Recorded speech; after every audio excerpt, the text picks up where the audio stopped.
अस्सलाम वालेकुम dear students. आज जो हमारा टॉपिक है वो economic importance of primary sector, जो हमारी इकोनॉमिक्स बुक का फर्स्ट चैप्टर है और क्लास 10th के लिए है। इससे पहले हमने पढ़ा था इस चैप्टर में ओरिजिन ऑफ इकोनॉमिक्स और पढ़ा था सेक्टर्स ऑफ इकोनॉमिक्स। तो आज हम पढ़ने जा रहे हैं economic importance of primary sector. तो डियर स्टूडेंट्स, हम लोगों ने कल पढ़ा था कि पूरी दुनिया की इकोनॉमी जो है उसकी बुनियाद 3 चीजों पे है। उसकी बुनियाद 3 सेक्टर्स पे है। वो है प्राइमरी सेक्टर, सेकेंडरी सेक्टर और टेरिशरी सेक्टर। यानी पूरी दुनिया की जो इकोनॉमी है उसकी बुनियाद कितनी चीजों पे है? कितने सेक्टर्स पे है? 3 सेक्टर्स पे। एक है प्राइमरी सेक्टर, दूसरा है सेकेंडरी सेक्टर एंड तीसरा है टेरिशरी सेक्टर। इसी तरह अगर जेएंडके की इकोनॉमी की बात की जाए तो यहाँ की इकोनॉमी की बुनियाद भी इन्हीं 3 सेक्टर्स पर है। किन 3 सेक्टर्स पे? यानी primary, secondary and tertiary sector. यानी पूरी दुनिया की इकोनॉमी भी इन्हीं 3 सेक्टरों की बुनियाद है। ये 3 सेक्टर्स इकोनॉमी की बुनियाद है। और जो जेएंडके की इकोनॉमी है वो भी इन्हीं 3 सेक्टरों पे उसका भी दारोमदार है। लेकिन फर्क क्या है कि दुनिया की इकोनॉमी और जेएंडके की इकोनॉमी फर्क क्या है? इसमें जो जेएंडके की इकोनॉमी है इसमें इजाफी तौर पे ये बात याद रखनी चाहिए कि जितना टेरिशरी से जेएंडके की इकोनॉमी को कंट्रीब्यूशन हासिल होता है उतना प्राइमरी और सेकेंडरी सेक्टर से नहीं होता है। जो ज्यादा कंट्रीब्यूशन देता है इस जेएंडके इकोनॉमी को, कौन ज्यादा कंट्रीब्यूशन देता है? वो देता है tertiary sector as compare to primary and secondary sector. इसी तरह अगर हम प्राइमरी और सेकेंडरी सेक्टर को मिलाएंगे तो जो इन दोनों की कंट्रीब्यूशन है वो जो दोनों की कंट्रीब्यूशन है वो जेएंडके की इकोनॉमी को नहीं ज्यादा दे पाएंगे अगर हम इन दो को मिलाएंगे, प्राइमरी और सेकेंडरी की कंट्रीब्यूशन को। एक डाटा के मुताबिक एक डाटा है हमारे पास, अपनी बुक में आप देखना। वो हमारी बुक में एक डाटा है, वो क्या है? जो 2014 और 2015 का उस डाटा के तहत, यानी 2014 और 2015 का डाटा जो है उसमें क्या है? उसमें जो जेएंडके की इकोनॉमी है, जो जेएंडके की इकोनॉमी है 2014 और 2015 की, उसमें टेरिशरी सेक्टर से हमें कितना कंट्रीब्यूशन मिलता है? टेरिशरी सेक्टर से हमें 57% कंट्रीब्यूशन मिलता है। जो हमारा डाटा है 2014 और 2015 का, उसमें ज्यादा कंट्रीब्यूशन किस सेक्टर का है? उसमें ज्यादा कंट्रीब्यूशन है टेरिशरी सेक्टर का। यानी टेरिशरी सेक्टर हमें कितना कंट्रीब्यूशन देता है जेएंडके की इकोनॉमी को? 57%।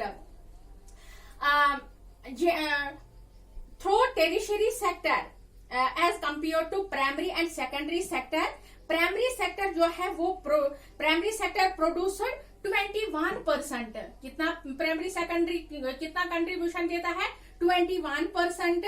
एंड जो सेकेंडरी सेक्टर है, सेकेंडरी सेक्टर देता है 22% कंट्रीब्यूशन जेएंडके की इकोनॉमी को। तो यहाँ हम देखते हैं कि 57% जो टेरिशरी सेक्टर कंट्रीब्यूशन देता है और जो प्राइमरी सेक्टर है वो सिर्फ 21% कंट्रीब्यूशन देता है और सेकेंडरी सेक्टर सिर्फ 22% कंट्रीब्यूशन देता है इंडियन जेएंडके की इकोनॉमी को। सो वी कैन से ये जेएंडके की जो टेरिशरी सेक्टर, जेएंडके में जो टेरिशरी सेक्टर है वो इंक्रीजिंग ऑर्डर में है। यानी टेरिशरी सेक्टर इंक्रीजिंग ऑर्डर में है और यहाँ जो है ये प्राइमरी और सेकेंडरी सेक्टर ये किस में है? ये डिक्रीजिंग ऑर्डर में आते हैं इस जेएंडके इकोनॉमी में। यहाँ हम ये बात भी कह सकते हैं the most important sector for the economy of J and K is tertiary sector. तो यहाँ कौन सा सेक्टर हमें ज्यादा कंट्रीब्यूशन देता है? ज्यादा कंट्रीब्यूशन देता है हमें टेरिशरी सेक्टर जेएंडके की इकोनॉमी को। इसके बाद अब हम जा रहे हैं, जो हमारा टॉपिक है इंपॉर्टेंस ऑफ इकोनॉमिक सेक्टर। अब हम यही पढ़ने जा रहे हैं। तो डियर स्टूडेंट्स, प्राइमरी जे&के में प्राइमरी सेक्टर की इम्पोर्टेंस को डिस्कस करने के लिए हम यहाँ पे ये पढ़ेंगे कि जो प्राइमरी सेक्टर है वो डील करता है किससे? वो डील करता है प्राइमरी सेक्टर कल्टीवेशन से, यानी cultivation of goods from natural resources. इससे पहले जो हमने पढ़ा था सेक्टर्स ऑफ इकोनॉमी, उसमें पढ़ा था हमने कि प्राइमरी सेक्टर को हम in other words we can say इसका दूसरा नाम है एग्रीकल्चर और रिलेटेड सेक्टर। तो अगर हम इसकी इंपॉर्टेंस यहाँ देखेंगे, जो ये है प्राइमरी सेक्टर, ये डील करता है cultivation of goods from natural resources. तो ये हमने पहले लेक्चर में डिस्कस किया था जब हमने वो सेक्टर्स ऑफ इकोनॉमी पढ़ा है। अब हम यहाँ पर देखेंगे कि जे&के में एग्रीकल्चर के जरिए किस तरीके से जे&के की इकोनॉमी को कंट्रीब्यूशन हासिल होता है, यानी इसमें हम ये पढ़ेंगे कि इम्पोर्टेंस में किस तरह हमें ये कंट्रीब्यूशन देता है, एग्रीकल्चर किस किस्म का कंट्रीब्यूशन देता है। जे&के की इकोनॉमी कैसे एग्रीकल्चर के जरिए अपग्रेड होती है, यहाँ हम ये भी देखेंगे। डियर स्टूडेंट, जे&के जो एक यूनियन टेरिटरी है, इससे पहले ये स्टेट हुआ करती थी, लेकिन 2019 में इसको बनाया गया यूनियन टेरिटरी। जे&के जो एक यूनियन टेरिटरी है, इस यूनियन टेरिटरी में तकरीबन 80% जो पॉपुलेशन है वो किस पे डिपेंड है? वो डिपेंड है एग्रीकल्चर पे, यानी 80% लोग जो है उनका जीना किस पे है, उनका रहन सहन किस पे है, उनका दारोमदार किस पे है? एग्रीकल्चर पे। तो पॉपुलेशन एग्रीकल्चर पे 80% पॉपुलेशन वो है डिपेंडेंट है।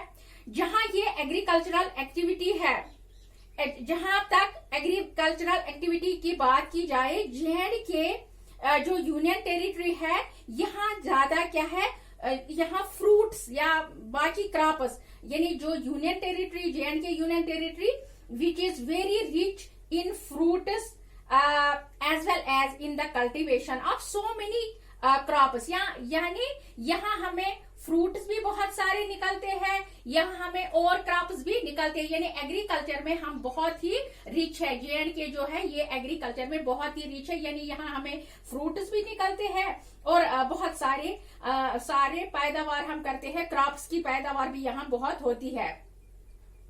Just like J and K we have the cultivation of कौन सा यहाँ हमें क्रॉप कल्टीवेट, कौन क्रॉप हम यहाँ कल्टीवेट करते हैं?